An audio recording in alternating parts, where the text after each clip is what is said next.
Siapa? Saya hanya orang kampung, orang kelurahan Patemon yang beruntung karena lebih cepat sadar, lebih cepat beradaptasi terhadap kekuatan media waktu itu. Jadi kenapa saya tiba-tiba main YouTube? Tidak tiba-tiba teman-teman. Saya lulus 2011, istri saya lulus 2012. Saya komitmen walaupun belum bekerja waktu itu, saya dengan tekad kuat mendatangi rumah mertua. Bapak saya serius dengan anak bapak. 3 bulan lagi itu bulan Ramadan. Kalau bisa di bulan puasa itu saya sudah punya istri, yaitu anak bapak. Sebagai bahan pertimbangan, saya belum bekerja. Saya sampaikan seperti itu. Sebelum ngomong begitu, 5 kilo sebelum sampai rumahnya, jantung rasanya mau jebol. Balik aja kali ya, saya nggak punya modal apa-apa gitu kan. Naik motor aja motornya istri gitu, jangan ada isin ya kan. Tapi jawabannya sangat bijak. Saya tidak masalah, yang penting anaknya mau. Akhirnya dipanggillah si istri itu dan jawabannya mau. Akhirnya saya berputar otak. Sana masih banyak.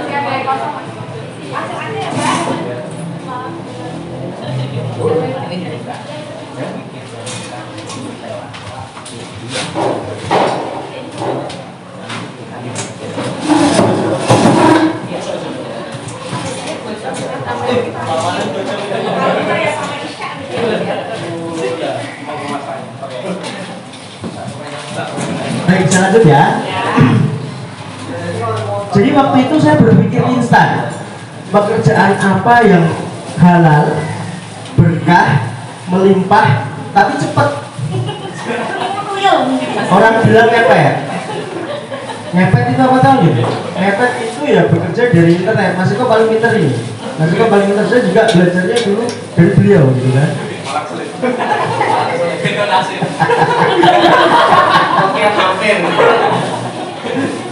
Pada akhirnya waktu itu saya nyari guru yang pertama adalah karyawan sendiri yang sudah hampir resign karena nasibnya sangat baik gitu kan, bekerja di internet itu. Saya dapat hanya teori. Kemudian saya bayar bulanan ke guru yang kedua, Ani Ahira, kalau pada ingat, per bulan 300.000, dan itu yang kita dapat juga teori. Ini kalau begini terus kapan balik modalnya gitu kan? Mana cepetnya udah 3 bulan ini kan? Mana uang tangan lagi kan? Akhirnya ketemu guru yang ketiga yang tarifnya itu bukan kaleng-kaleng, 10 juta waktu itu, tapi saya dijanjikan akan mendapatkan dolar yang pertama dari internet secepat itu. Setelah daftar, dapat uang, jawabannya sebenarnya cuma satu kalimat yang terdiri dari 3 kata. Mau tahu? Wow. 10 juta ini. Enggak. Saya akhirnya komitmen dari waktu itu, ilmu ini akan tak share sebanyak saya bisa, sebanyak saya punya kesempatan, supaya modal saya waktu itu gantinya tidak hanya untuk saya sendiri. Jadi saya bayar sekian itu bisa bermanfaat untuk banyak orang, biar guru saya yang rugi gitu kan. Mahal amat tarif gitu doang gitu kan. Fokus sampai tidak bisa difokuskan. Dari itu saya magelet. Saya belajar selama ini, semua diajarkan, Google apa segala macam website, sampai saya lupa lah. Semuanya diajarkan.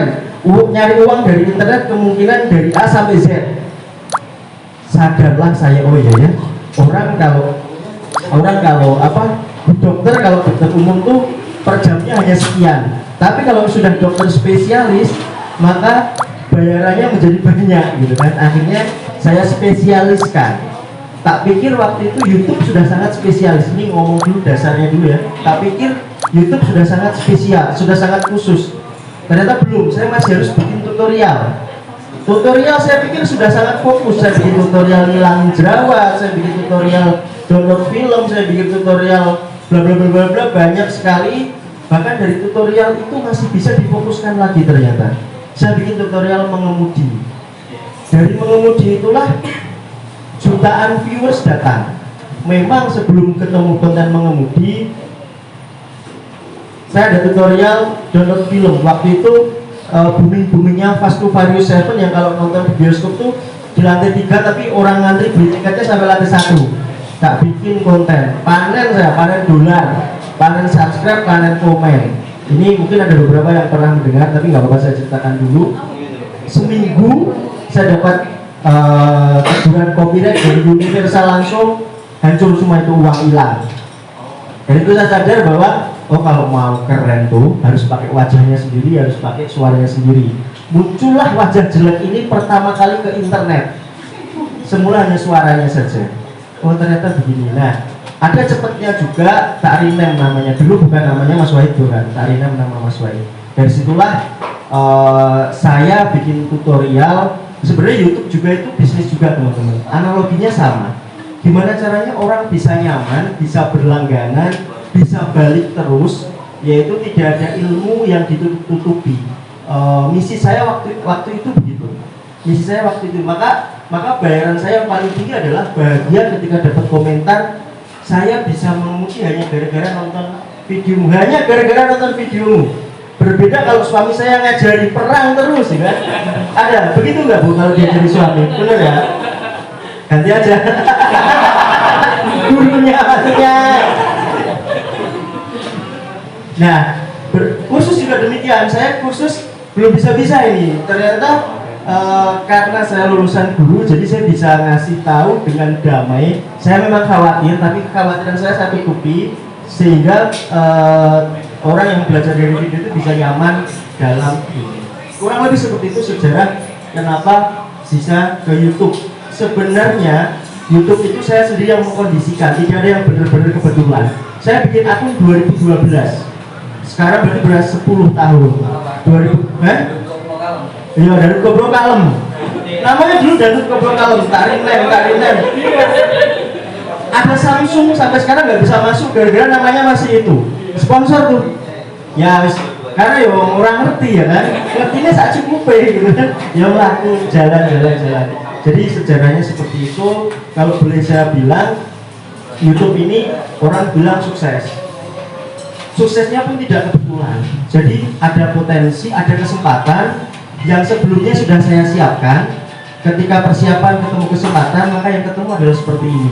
Mungkin berbeda kalau saya dulu tidak lulus seperti itu, mungkin tidak akan ini. Berbeda juga ketika saya tidak belajar berbicara di kampus. Kalau bahasa Indonesia itu kan yang diajari apa tuh cuma 4: menulis, berbicara, mendengarkan, apa itu lagi tuh, membaca. Dari SD kita udah belajar itu, di kampus diajari lagi, maka jadilah seperti ini. Jadi kesempatan bertemu dengan persiapan yang terjadi. Lalu bisa mungkin ada pertanyaan lagi. Oke Mas. Nah teman-teman pasti makin excited nih setelah dengar cerita sedikit dari Mas Wahid. Padahal saya juga udah tahu semua ceritanya dari itu. Oke Mas Wahid, saya sudah menyiapkan nih beberapa pertanyaan dari followers TDA Semarang. Saya akan melemparkan pertanyaan ini kepada Mas dan nanti Mas boleh menjawabnya. Nanti juga teman-teman boleh ya mempersiapkan pertanyaan. Barangkali yang sudah ngefans lama sama Mas Wahid atau pengen jadi YouTuber, nanti kita akan tanya-tanya ke Mas Wahid. Pertanyaan pertama, Mas Wahid siapa sih YouTuber favoritnya? Punya nggak YouTuber yang? Saya sampai sekarang tidak jarang sekali nonton YouTube-nya orang.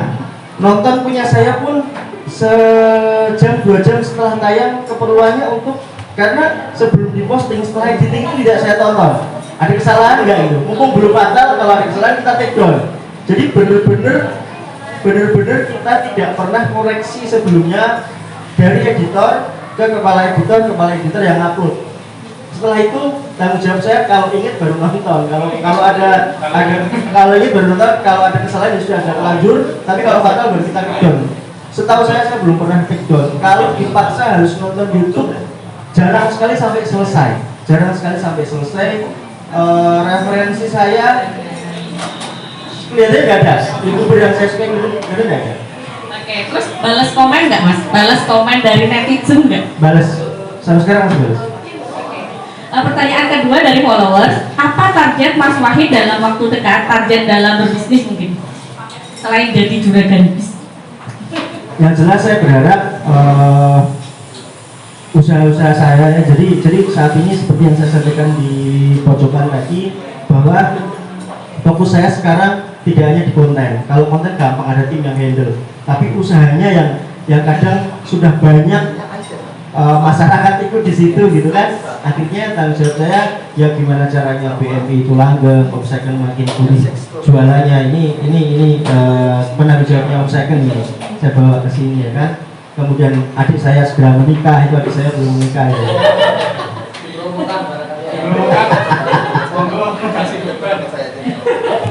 Bus Pesona nambah unitnya, semua kru kebutuhannya tercukupi, adem ayem, dan yang paling penting bisa mencari sama akhirat yang banyak ketika meninggal, segera ini kan ya, masuk surga target kita kan ya, kurang lebih seperti itu. Oke Mas, yang nomor 3 ini pertanyaannya agak unik ya.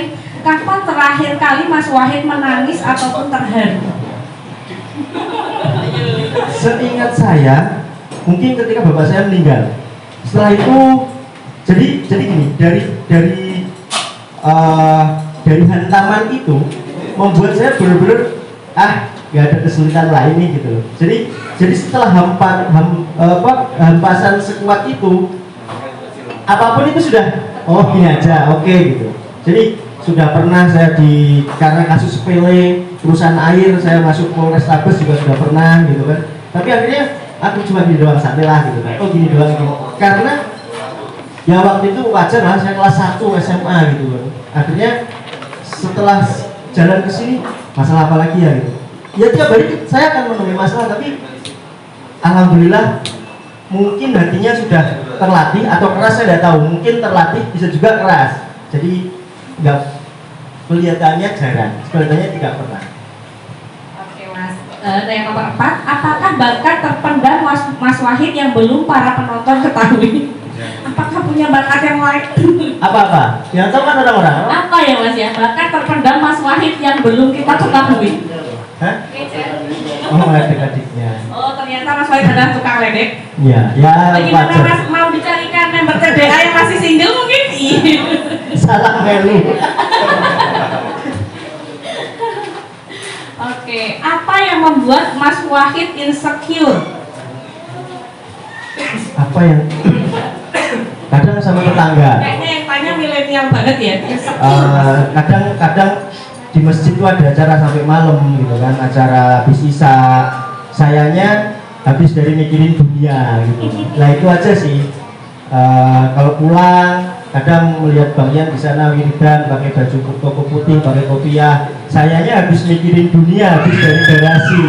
Itu yang membuat saya insecure. Kalau yang lain-lain, istri saya punya cantik, ya kan? Saya sendiri tidak terlalu jelek.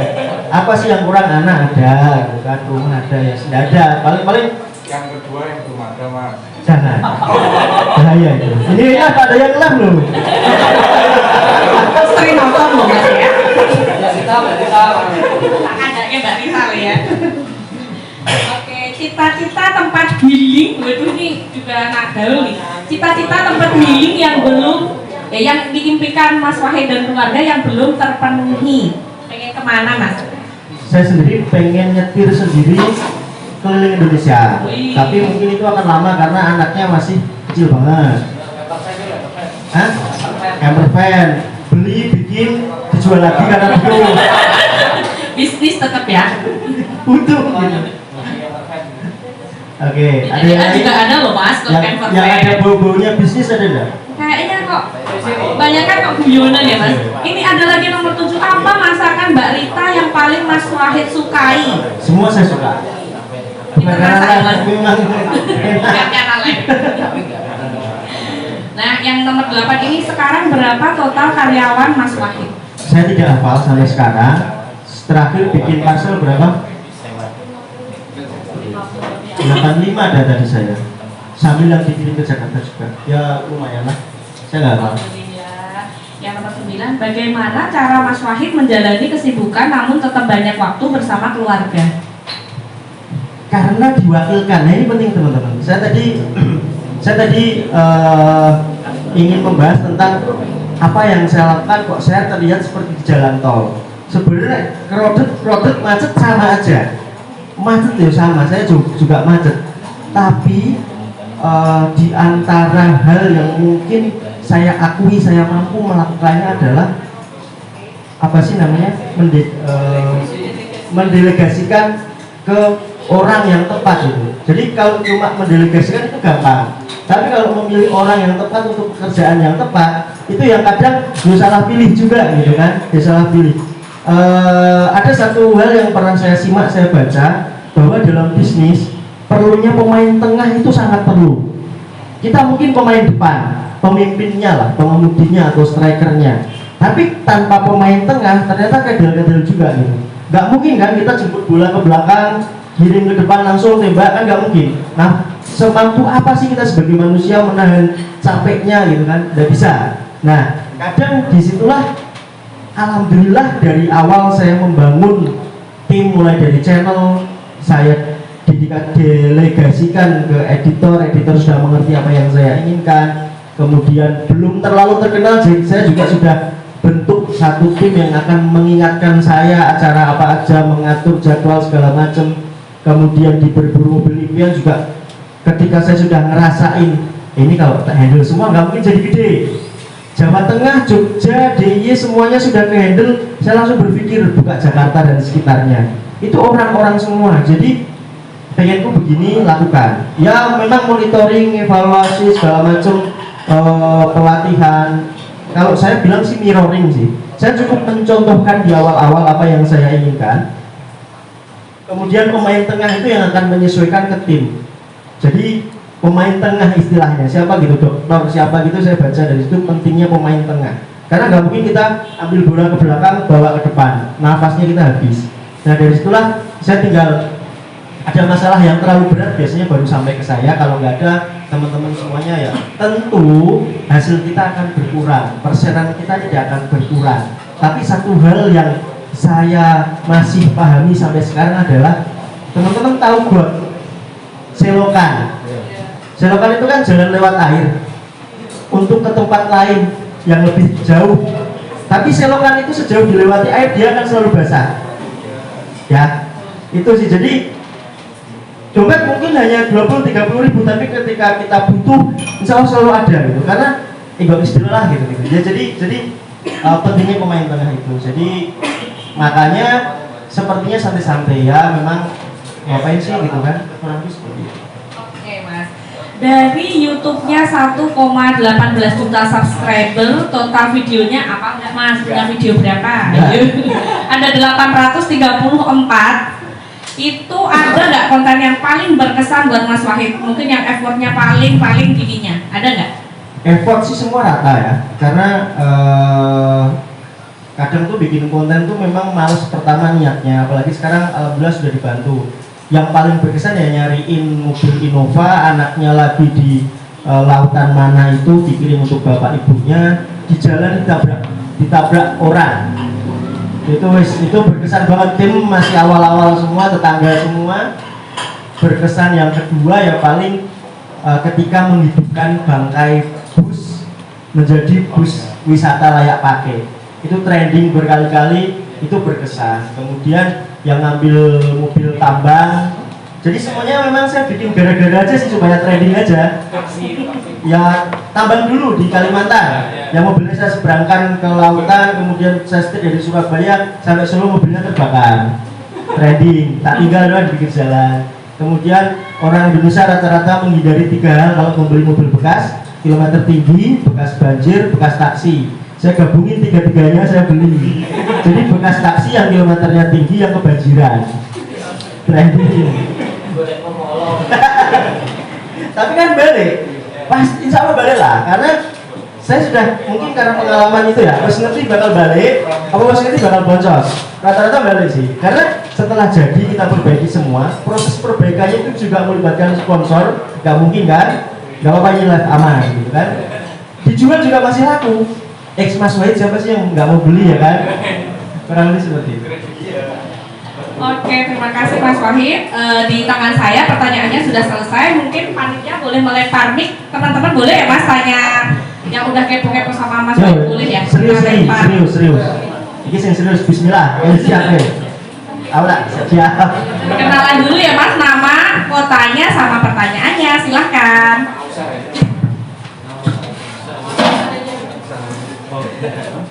Bismillahirrahmanirrahim. Assalamualaikum warahmatullahi wabarakatuh. Waalaikumsalam.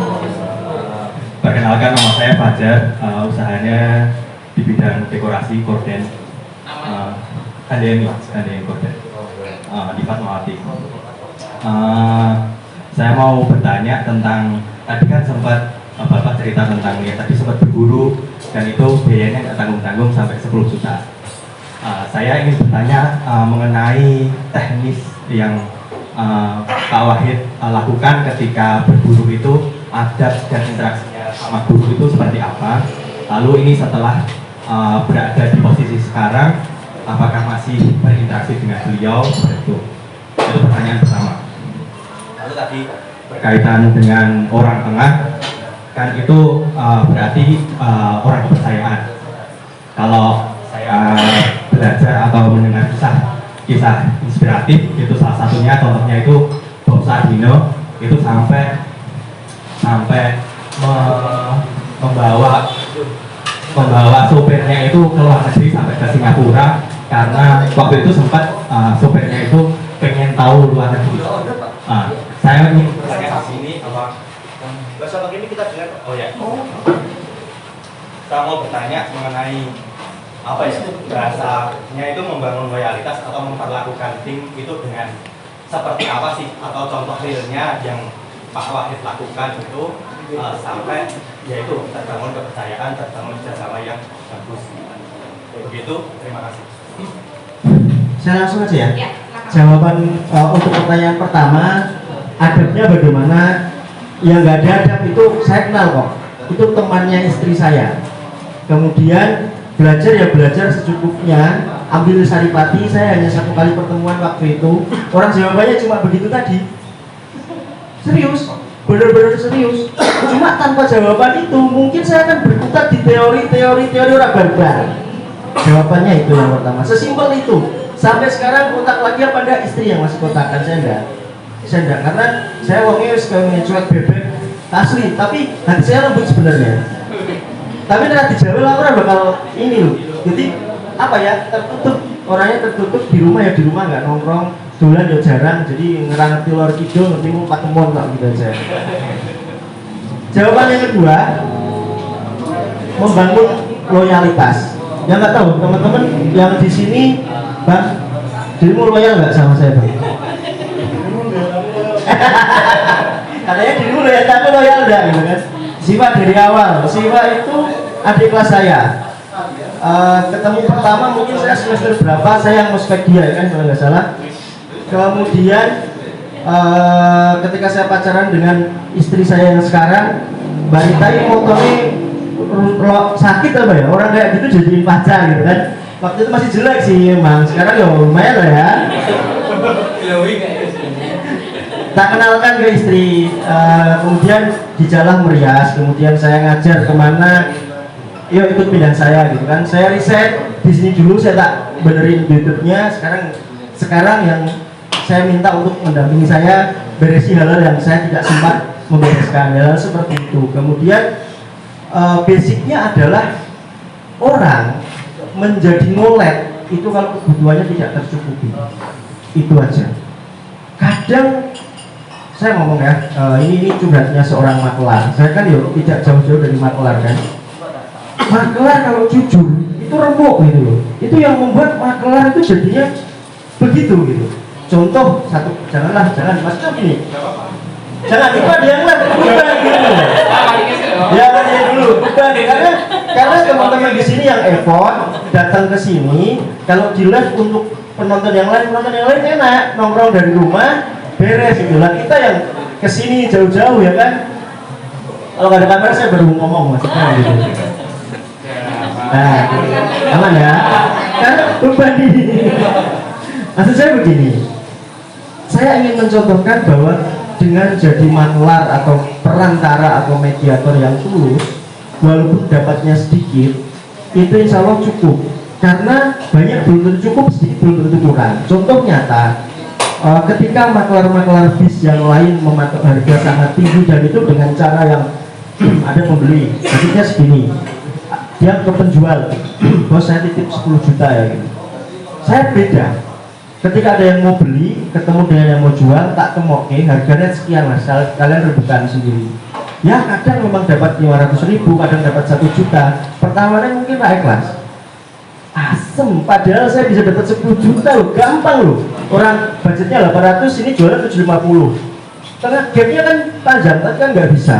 Nah dari itu saya mungkin belajar bahwa mungkin anyel enak maklar kayak gitu kan, mungkin anyel, tapi dari situlah mungkin rahasia keberkahan dari sebuah rezeki yang membuatnya cukup.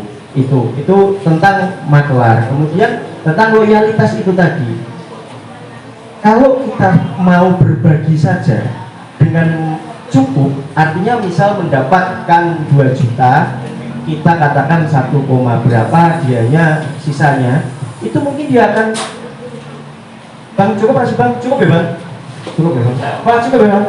Bang ngomong ini mereka merasa nggak cukup kan, aku izin. Nah isek melu berarti cukup. Ya isek melu berarti cukup. Gitu. Ya tinggal ditambahkan beban pekerjanya kan aku. Jadi kalau orang ngulet biasanya karena kita yang kurang care.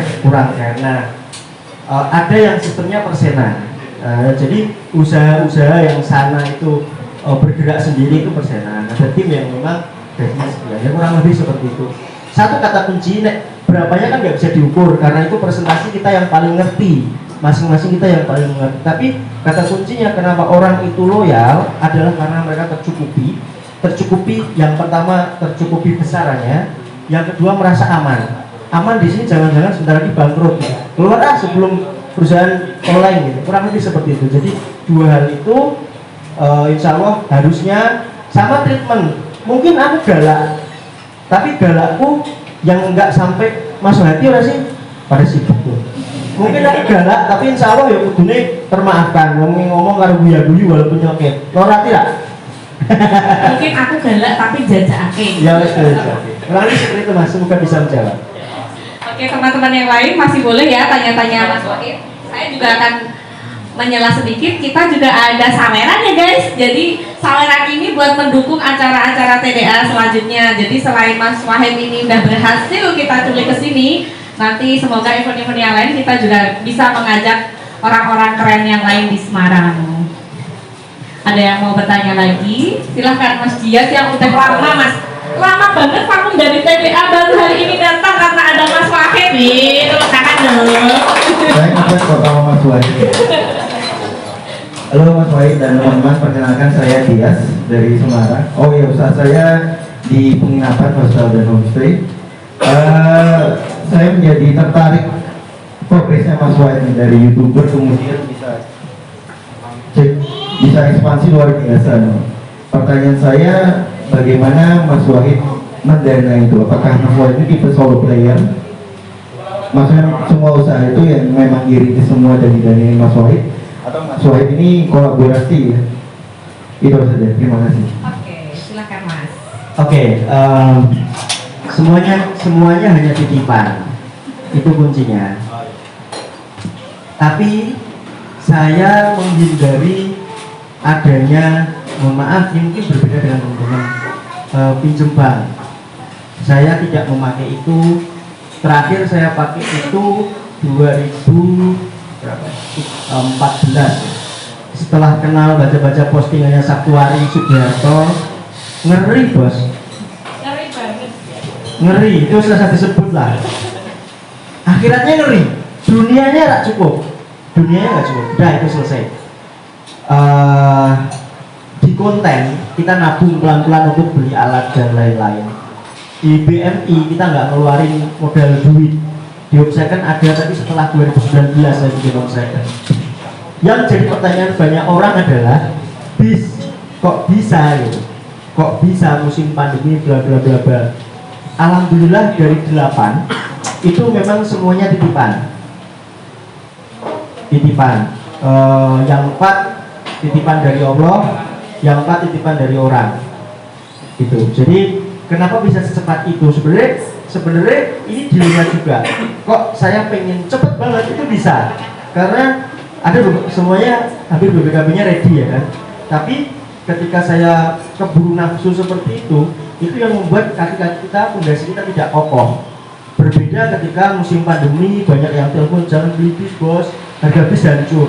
Justru karena harga bis hancur itulah kita manfaatkan. Saya jual-jual itu semua aset yang hanya saya suka gitu, nggak bermanfaat untuk mendatangkan cuan.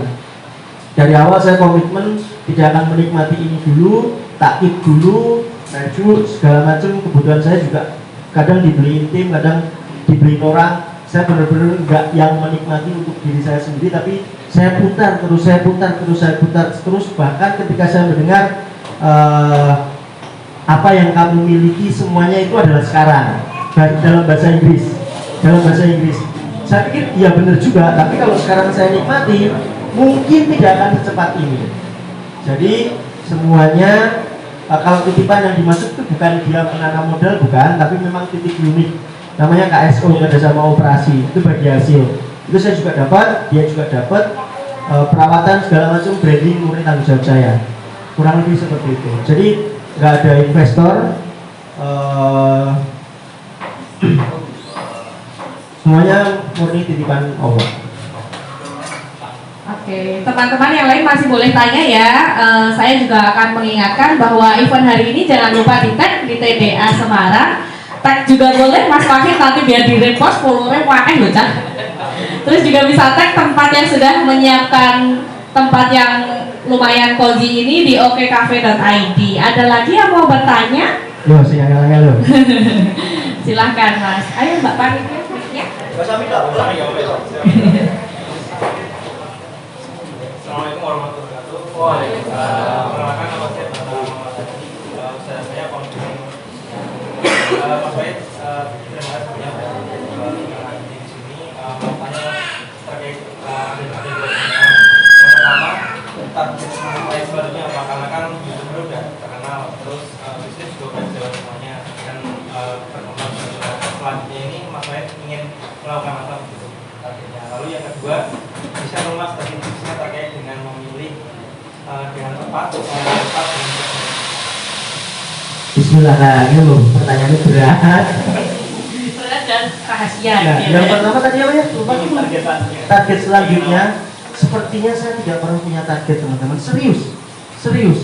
Ternyata ini rahasia juga.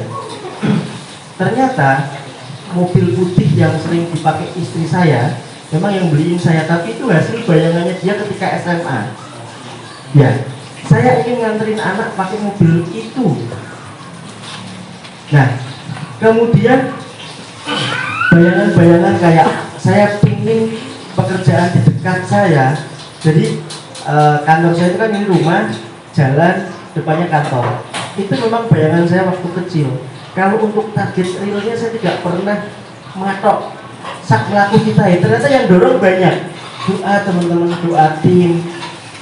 Cita-cita saya pribadi apa sih, kita ini enggak begitu ada deh. Selain ya mau seneng, mau bahagia, mau tidak punya penyakit jangan aneh karena overthinking. Kadang saya belajar tuh asam lambung karena stres. Saya pernah ternyata asam lambung waktu sewa garasi bis, dulunya rapi rata cerceran begini, setelah diajak bis pecah semua. Itu asam lambung pertama saya dalam hidup. Berarti aku stres, balik saya. Udah gitu aja. Yang kedua saya lupa, gara-gara apa saya lupa, pokoknya saya pernah 2 kali dilentup asam lambung. Makanya saya sekarang makan jorok, makan pedas, minum kopi dan lain-lain. Benar kata orang, penyakit itu muncul dari pikiran-pikiran kita yang overthinking itu tadi. Nah itu saya menghindari itu. Kalau target real, tentu mungkin saya harus seirama dengan target teman-teman. Kayak omsetnya yang penjualannya meningkat, itu aja sih. Kalau kayak konten yang endorsannya banyak, gitu kan, sponsornya banyak. Kalau kayak tidak segera nambah unit, karena dari 1 kurang, 2 kurang, 3 kurang, 8 pun masih kurang gitu. Timnya minta Pak tambah lagi. Memang cukup bisnis untuk klambi kan, ya seperti itu. Yang kedua tadi rahasia memilih orang yang tepat untuk pekerjaan yang tepat. Nah ini ambil contoh ya.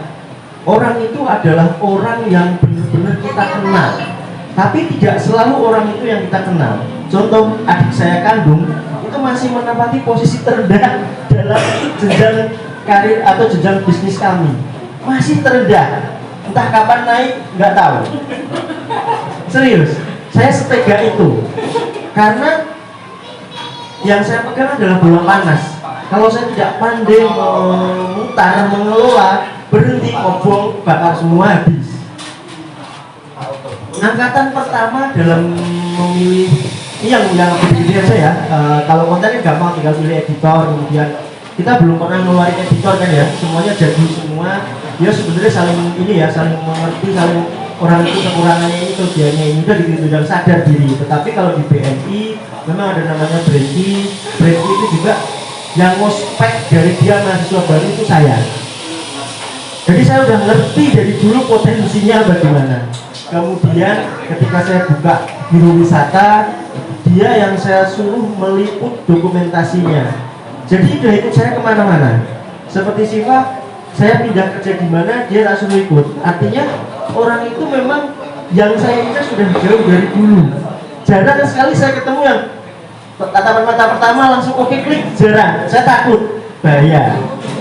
Kemudian Agus yang saya pegang suruh BMI area Jateng itu memang baru kenal, mungkin belum ada setahun karena saya beli mobil lewat dia, mobilnya bagus. Kedua lewat dia bagus lagi, ketiga lewat dia tanpa saya cek antar aja gitu bagus. Keempat karena jobnya tumpuk, tolong dong kalau saya dampingi dan jadi. Saya pikir orang ini kalau saya kasih amanah lebih tentu akan bagus karena dia handle orang itu bisa. Yang terpenting kalau kita tergantung ini ya, tergantung mau ditempatkan di mana. Kriteria pertama mungkin karena jujur itu tadi harus wajib. Yang kedua memang bisa handle orang. Kalau bisa handle orang dia bisa handle masalah. Gitu. Nek bagian ini tetangga saya, waktu berjanjian di tempat siapa, kalian kok wajahnya orangnya kusam gitu, pucet gitu kan. Tak WA, bang merapat rumah di sini, tak omongi kan. Kerjaanmu piye, masih baik, ada potensi kerja begini, potensinya begini, pikirkan. Ya udah dia mikir, kasih waktu mikir. Kita memang belak-belakan pahit, ya ngomongnya pahit. Tapi kelebihannya ini kamu bisa kerja dengan rumah, dengan masjid, kalau seperti itu. Bisa ketemu anak istri setiap hari karena nggak harus kemana-mana kan kerjanya. Nyatanya kan nggak aman ya bang. Nah lebih seperti itu. Jadi teorinya mungkin mudah. Nah ditanya saya pernah ketipu, pernah. Jadi ketipu tapi yang nggak orang kepercayaan banget nggak. Maksudnya orang yang nggak pegang duit gede nggak. Nah yang bis itu kalau boleh saya sampaikan, itu saya cuma waktu mau membuka, saya kontak orang yang pernah punya bis tapi tutup. Ada marketing yang bagus nggak? Ada pak, ketemu. Alhamdulillah mungkin karena seringnya saya membaca orang, pertama kali klik langsung saya kerjakan, itu klik.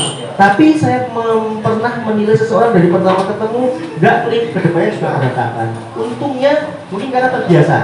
Jadi wes ono ada pola orang yang tidak bisa dipercayai. Ini kalau ngomong orang yang baru ketemu ya, ada polanya. Pandangan matanya gimana, terlalu banyak omong, itu si gesturnya nggak anteng. Ya walaupun penipu yang keren anteng juga. Jadi nggak bisa, wis. Nanti akan bisa. Bisa karena terbiasa. Lakukanlah. Saya punya satu bahasa, jangan pikirkan resiko yang belum tentu terjadi. Ditipu orang itu kan belum tentu terjadi. Tapi nek wis ditipu ya kita udah siap.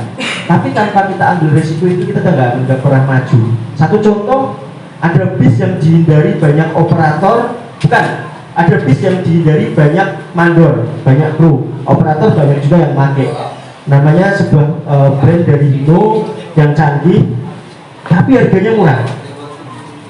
Tak share di grup, jangan pak, ini begini. Aduh, ada murah tuh bisa ditempo, ada bis yang bisa ditempo, canggih, mudah. Saya kontak istri, boleh nggak beli? Boleh. Krunya tak jabreni. Kalau ada risiko saya yang bertanggung jawab, kan uang saya bilang. Kalian tinggal beresin aja, beli spare part pasang gitu kan. Kemudian waktu itu semuanya oke karena tak jabri siji-siji. Pas di lokasi mau beli, jangan pikirkan hal yang belum tentu terjadi. Kan itu baru katanya. Sampai sekarang itu mobil paling laris tidak pernah mogok. Sampai sekarang. Jadi aman. Satu prinsip yang membuat saya tenang dalam melangkah adalah jangan pikirkan resiko yang belum tentu terjadi. Ini harus berani diambil oleh pengusaha kalau mau masuk jalan tol. Menurut saya itu. Karena resiko nek dipikir saiki mumet ora sudah mlaku. Iya, mumet. Saya sama istri salah satu punya kalimat begini. Kalau ketemu masalah, tanyakan solusinya. Solusinya apa? Mereka yang lebih tahu. Di mobil dibawa pulang, nabrak, ada solusi enggak? Apakah diganti unit atau diperbaiki atau apa? Kan semua masalah pasti ada solusinya. Tugas kita lah mencari solusinya. Jadi insya Allah Mas, pola pertama adalah saya ambil orang-orang yang terdekat dengan saya dulu, yang ikut lama, yang kondisiku kayak pahit tetap melu, kondisinya kayak seneng ya tetap melu. Itu yang pertama dipakai. Tapi jangan asal. Kayak adik saya malah ikut saya dari kecil, tapi nggak saya pakai kan, dia orang itu aman ya. Jadi kita sudah harus baca potensinya, tapi juga yang orang yang benar-benar iki uang nek dikei 500 juta lah bakal belayu. Lah gimana belayu? Rumahnya di situ kok hak milik kan aman. Jadi tetangga semua yang saya libatkan. Kurang lebih seperti itu. Semoga bisa menjawab ya. Berarti kalau saya tetangganya Mas Wahid, boleh saya ikut kerja? Asal punya potensi ya. Oke, masih ada nggak nih yang mau tanya? Kita udah jam 3 ya. Ada lagi? Oh, oke, Mas Abi silakan. Mas Wahid. Oh ya, terima kasih teman-teman semua. Perkenalkan, nama saya Abi. Saya dari Semarang. Dia juga tetangga Mas Wahid. Ya, saya juga tetangga yang berpakaian juga. 5-10 tahun ke depan, kira-kira Mas Wahid posisinya seperti apa dan cita-cita terdepannya yang sudah dicapai apa? Saya tidak mikir sampai 5-10 tahun. Saya mikir sore ini aja dulu. Besok pun tak pikir besok setelah saya bangun tidur. Serius. Saya agenda besok tidak tahu, yang tahu malah sih Pak. Bangun tidur jam siap-siap jam 6. Hari ini saya ngapain gitu. Hari ini ada pekerjaan. Serius. Gini, ini mungkin berbeda ya. Ini mungkin berbeda dengan pelatihan yang saya alami, pelatihan hidup. Saya kelas 6 SD sudah disuruh parkir sama orang tua saya. Jadi orang tua saya menyewa tempat wisata di daerah saya. Namanya orang tua penyewa tempat wisata, harusnya saya bisa dong kalau ditempatin di tempat yang agak enak gitu. Kenyataannya saya dijadiin tukang parkir. Serius, pelatihannya saya berat dari kecil. SMP saya tukang parkir, SMA saya tukang parkir, kuliah ya enteng keren gitu. Dengan pelatihan seperti itu, saya tidak expect terlalu tinggi, tapi saya akan ngebut potensi setiap harinya. Udah itu aja. Jalan aja kemana. 5-10 tahun saya akan jadi seperti apa, saya nggak expect sama sekali, saya nggak berharap apapun. Semoga Allah tetap, saya begini kok, saya cuma pengen jadi corong bagi banyak orang. Udah itu aja, saya pengen hidup saya bermanfaat. Simple sebenarnya, simple. Yang pengen kaya itu istri saya, tenang. Kalau saya mau bermanfaat, kalau bermanfaat nggak harus kaya. Berbuat masjid aja bermanfaat, ini nggak harus kaya gitu. Saya cuma pengen hidup saya bermanfaat. Nah, kalau cita-cita yang gede-gede, saya cuma berharap seperti tadi, usaha juga jalan masih abadi lah, abadi karena yang nggak kuat ketika sebuah usaha itu adalah orang-orang yang sudah menggantungkan hidup di sini itu tiba-tiba kayak bingung mau ngapain. Itu ya jangan sampai. Kalau dibalik, makanya saya hati-hati dalam melangkah, kurang lebih seperti itu. Sama ini ya, tadi sempat diminta gimana caranya kayak jalan cepet gitu. Saya punya satu yang selama ini mungkin orang menganggapnya adalah saya jahat, saya kaku, saya keras. Saya meninggal apa yang menghambat saya. Jadi kalau ada tim yang susah di setting, dicuning, pertama dicuning dulu semampu saya. Kalau udah nggak bisa dicuning, taruh agak bawah sampai ya sudah di sini agar dia cuma mendoakan kita semua aja. Saya sempat dalam fase seperti itu. Ada loh orang yang kita pertahankan itu cuma saya minta untuk mendoakan kami semua dan tetap digaji saiso-isomu. Serius. Iya bener. Wes, yang penting sampean sholat tepat waktu, wayah dan sampean mangkat dewe, saking berbahaya hatiku. Yang penting sampean sholat tepat waktu, aku tak ninggalan sih ora apa-apa. aku tak sing olo-olo, ngobani kasar-kasarnya, ngobani elek-eleknya, yang penting sampean berdoa untuk kami semua. Saking gak sedih cilik. Taruh paling bawah, kurang-kurang. Karena rezeki kita global itu ada rezekinya orang itu, maka saya menghindari untuk mengeluarkan orang itu, ya. Jadi tapi kalau memang nggak bisa, ya lah pegatannya wes paling benar. Dia tak jadi peti gitu loh. Karena hati kita butuh hati yang bersih, hati kita butuh hati yang ringan, pikiran kita butuh pikiran yang fresh tiap waktu.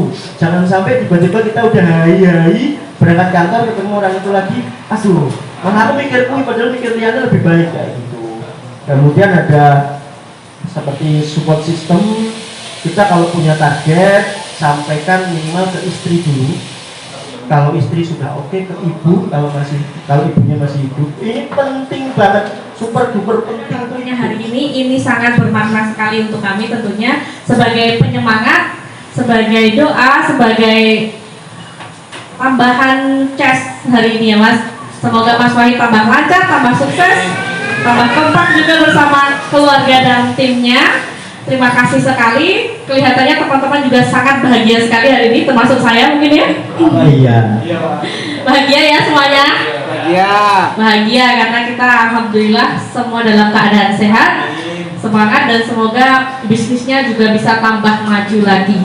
Mungkin kemarin yang terkena efek pandemi, mungkin bisa banyak belajar dari cerita Mas Wahid bagaimana beliau tetap maju terus bersama timnya. Oke, terima kasih teman-teman TDA.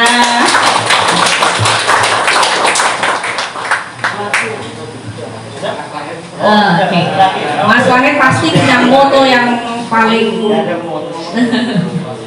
Oke, terima kasih sekali lagi. Semoga usaha kita kali ini diberkahi oleh Allah. Itu aja selalu doa saya. Tanpa petunjuk, tanpa pertolongan, tanpa cinta kasih Allah itu kita memang bisa kaya tapi nggak akan bisa menikmati kekayaan itu gitu. Jadi kalau memang kita berhasil itu karena petunjuk Allah. Sama titip pesan kalau memang lagi ada kemenangan misalnya sisihkan. Kemudian saya walaupun bukan yang ini banget, saya minta teman-teman untuk mengingat kehidupan setelah kematian. Dia akan teriak biasanya kalau saya ngomong kayak gini. Kehidupan setelah kematian itu ada, katanya sih dengan mengejar akhiratnya, dunianya akan mengikuti. Itu mungkin akan itu ada benarnya, walaupun saya nggak yang melakukannya dengan baik belum. Kalau target kita cuma kaya, mungkin sebanyak cara, tapi semoga teman-teman punya niatan.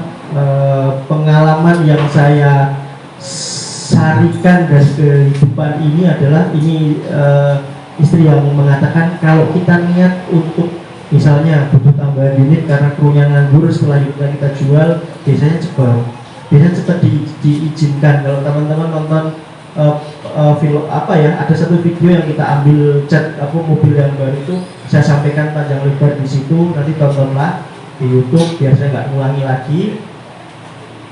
Pastikan kita bergerak itu untuk bermanfaat orang banyak, biasanya akan ditemukan. Itu kalau ada pertanyaan mungkin dilanjut kapan-kapan, atau kalau DM biasanya tidak terbaca karena banyak sekali yang DM. Kalau masih ada pertanyaan dikumpulin via siapa, sekalian kita jawab, Zoom atau apa, saya selalu siap. Karena saya juga ingin hidup saya bermanfaat. Semoga kita bisa berkumpul lagi kapan-kapan. Mohon maaf kalau saya menyampaikan banyak salah. Sampai jumpa, terima kasih sudah mendengarkan. Saya kalau seperti ini, saya memang selalu ngomong, saya akan berangkat ngapusi wong. Karena yang saya sampaikan belum tentu benar, bisa jadi salah, tapi semoga tetap ada manfaatnya. Terima kasih. Wassalamualaikum warahmatullahi wabarakatuh. Waalaikumsalam. Kita juga ada sedikit kenang-kenangan untuk Mas Wahid. Terima kasih.